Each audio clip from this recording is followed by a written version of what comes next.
వ్యవసాయ రంగంలో అయితేనేమి, సామాజిక న్యాయం అంశంలో అయితేనేమి, మహిళా సాధికారత అంశంలో అయితేనేమి, గవర్నెన్స్ విషయంలో అయితేనేమి, ఎప్పుడు జరగని చూడని సంస్కరణలను కూడా తీసుకొచ్చు. ఇవన్నీ నేను ఏదైతే చెప్తా ఉన్నానో ఇవన్నీ మనం చేసి చూపించి ప్రజల మన్ననలు పొందిన తర్వాతే ఎన్నికలకు వెళ్ళాం. ఎన్నికల్లో ఏమైందో తెలీదు. 5 సంవత్సరాలు కళ్ళు మూసుకుంటే చాలా అయిపోయింది. 5 సంవత్సరాలు మళ్ళీ 2024 నుంచి 2029 కూడా అదే మాదిరిగానే కళ్ళు మూసుకుంటే 2029 కూడా కళ్ళు మూసుకుంటే వచ్చేస్తుంది. ఇది మనం గుర్తుపెట్టుకోవాల్సిన అంశం ఏమిటి అని అంటే, సినిమాలో ఓన్లీ ఫస్ట్ హాఫ్ మాత్రమే అయ్యింది. గతంలో కూడా ఇదే మాదిరిగా పరిస్థితులు ఉన్నప్పుడు కూడా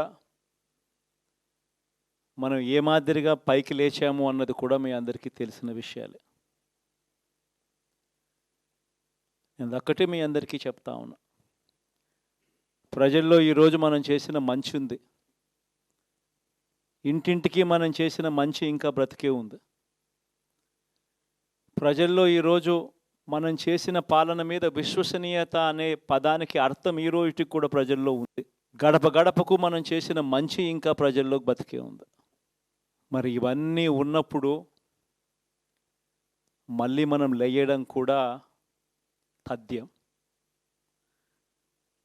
కాకపోతే కొంచెం టైం పడుతుంది. ఆ టైం ఇవ్వాలి. ఆ టైం ఇచ్చినప్పుడు, అది జరిగినప్పుడు, పాపాలు పండినప్పుడు ఖచ్చితంగా మళ్ళీ మనం పైకి లేస్తాం. ఈ విషయం ప్రతి ఒక్కరం కూడా గుర్తుపెట్టుకోవాలి. ఎందుకు ఈ మాట కూడా చెప్తా ఉన్నానంటే, రాజకీయాలలో అన్నిటికన్నా ముఖ్యమైన అంశం క్యారెక్టర్, విలువలు, విశ్వసనీయత. ఈ పదాలకు అర్థం తెలిసి ఉండడం రాజకీయాలలో చాలా అవసరం. రాజకీయం అంటే ఎల్లవేళలా అధికారమే కాదు. అధికారంలో లేనప్పుడు కష్టాలు ఖచ్చితంగా వస్తాయి. కానీ ఖచ్చితంగా కష్టాలు వచ్చినప్పుడు మనం ఖచ్చితంగా ఏ రకంగా రియాక్ట్ అవుతామన్నది మన చేతుల్లో ఉంది.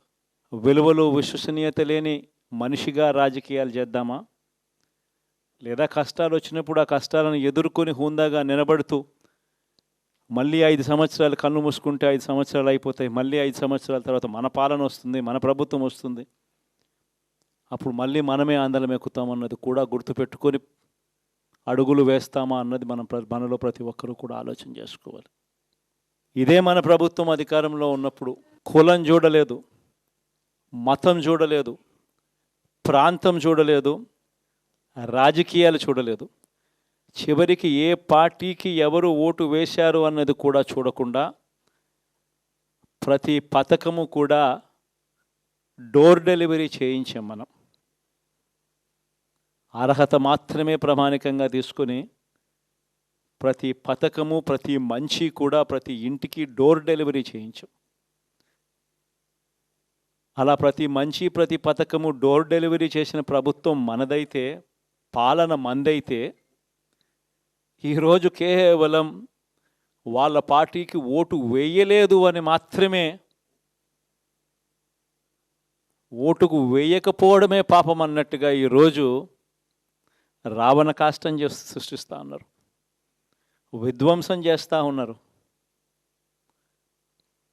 ఆస్తులు నష్టం చేస్తున్నారు, కొడతా ఉన్నారు, అవమానిస్తూ ఉన్నారు. ఇవన్నీ శిశుపాలుని పాపాల్లో భాగాలుగా ఇవన్నీ అప్పుడే పాపాలు మొదలయ్యాయి.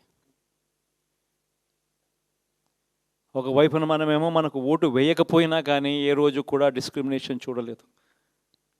అటువంటి వాళ్లకు కూడా మనం డోర్ డెలివరీ చేసిన ప్రభుత్వం పాలన మందైతే, ఈరోజు కేవలం ఓటు వేయలేదన్న ఒకే ఒక కారణంతో ఏకంగా కొడతా ఉన్న పాలన వీళ్ళది. ఈ పాపం ఊరికే పోదు. రెండవ పాపం చంద్రబాబుది కూడా అప్పుడే పండింది. బహుశా కేంద్రం ఈ రకమైన కేంద్రంలో ఈ రకమైన పరిస్థితులు బహుశా ఎప్పుడు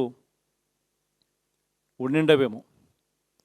ఈ రకంగా కేంద్రంలో 240 ఎంపీలు మాత్రమే వచ్చిన పరిస్థితులు, రాష్ట్రంలో ఏకంగా వీళ్ళకు కూడా ఈ మాదిరిగా మంచి నెంబర్లు వచ్చిన పరిస్థితులు, ఎన్డీఏలో మళ్ళీ చక్రం తిప్పుతా ఉన్న పరిస్థితులు. ఇలాంటి పరిస్థితుల్లో కూడా ప్రత్యేక హోదాను అడక్కపోవడం చంద్రబాబు చేసిన మరో పాపానికి కూడా మరో నాంది. ఇలాంటి పరిస్థితుల్లో కూడా ప్రత్యేక హోదా మనం అడిగి తెచ్చుకోలేకపోతే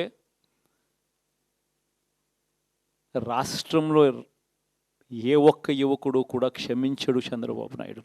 మనం కొంచెం ఈ పాపాలు పండేదాకా మనం గట్టిగా దీన్ని నిలబడగలిగితే, ముందుకు తీసుకొని పోగలిగితే ఈ పోరాటాన్ని ఆటోమేటిక్గా శిశుపాలని 100 పాపాలు ఫాస్ట్గా ఎరోడ్ అయిపోతాయి. కాబట్టి ప్రతి ఒక్కరూ ఈ విషయాలన్నీ గుర్తుపెట్టుకోమని కోరుతాం. ఇవన్నీ బహుశా నేను చెప్పేటివన్నీ కూడా మీ అందరికీ కూడా తెలియనేటివి కాదు. కేవలం నేను మీ అందరికీ గుర్తు మాత్రమే చేస్తా ఉన్నా. కష్టాలు రావడం అన్నది సర్వసహజం. కష్టాలు ఇలా మనం ఎదుర్కొని నిలబడడం అన్నది మన చేతుల్లో ఉన్న అంశం అన్నది మాత్రం ఖచ్చితంగా ప్రతి ఒక్కరూ గుర్తుపెట్టుకోమని మీ అందరితో కూడా కోరుతా ఉన్నాను. శాసనసభలో, చట్టసభలో మీ సభే అన్నిటికన్నా ముఖ్యమైన సభ అవుతుంది. ఓటు వేయలేదు అన్న ఒకే ఒక కారణంతో మనుషుల్నే కొడతా ఉన్న పరిస్థితుల్లో, మనుషుల్నే అవమానిస్తూ ఉన్న పరిస్థితుల్లో, మనుషుల్నే బలవంతంగా ఆస్తి నష్టం చేస్తూ ఉన్న పరిస్థితుల్లో ఇక ప్రతిపక్షం ఉన్నది ఒకటే ఒక పార్టీ, ఆ పార్టీకి అవకాశం ఇవ్వాలా అన్న కనీస నైతిక విలువలు వాళ్ళు పాటిస్తారన్న నమ్మకం నాకైతే లేదు. కాబట్టి మీరు చేయాల్సిన పాత్ర గొప్పది, చాలా ఉంది అన్నది మాత్రం గుర్తుపెట్టుకోండి. రాబోయే రోజుల్లో యాక్టివిటీ లెవెల్స్ అనేది ఆటోమేటిక్లీ పెరుగుతాయి. రాష్ట్ర వ్యాప్తంగా ఉన్న కార్యకర్తలందరినీ ఎవరినైతే వాళ్ళు ఇబ్బందులు పెట్టారో ఖచ్చితంగా వాళ్ళందరికీ మనోధైర్యం ఇస్తూ వాళ్ళ గ్రామాలకు వెళ్ళి వాళ్ళకు తోడుగా ఉండే కార్యక్రమాలు చేసే కార్యక్రమాలు జరుగుతాయి. రాబోయే రోజుల్లో ఇంకా టైం గడిచే కొద్దీ ప్రజల్లోకి వెళ్ళే కార్యక్రమాలు ఇంకా ముమ్మరం అవుతూ పోతాయి. చివరికి ప్రజల్లోనే ఉంటాం. ప్రజలతో కలిసి పోరాడే కార్యక్రమం వేగంగా టైం గడిచే కొద్దీ మనము వేగంగా అడుగులు ముందుకు వేస్తాం. ఒకటి మీ అందరికీ చెప్తా ఉన్నా, ఏకంగా 14 నెలలు పాదయాత్రలు చేశాం. ఆ వయసు ఈ రోజుటికి నాకుంది. ఆ సత్తువ ఈ రోజుటికి నాకుంది. కాబట్టి మీరు మాత్రం ప్రతి ఒక్కరూ గుర్తుపెట్టుకోండి, ఆ టైం వచ్చేదాకా మీ పాత్ర చాలా కీలకం. ప్రతి ఒక్కరూ ఈ విషయాన్ని మాత్రం గుర్తుపెట్టుకొని మీ అందరితో కూడా సవినయంగా వేడుకుంటా ఉన్నాను.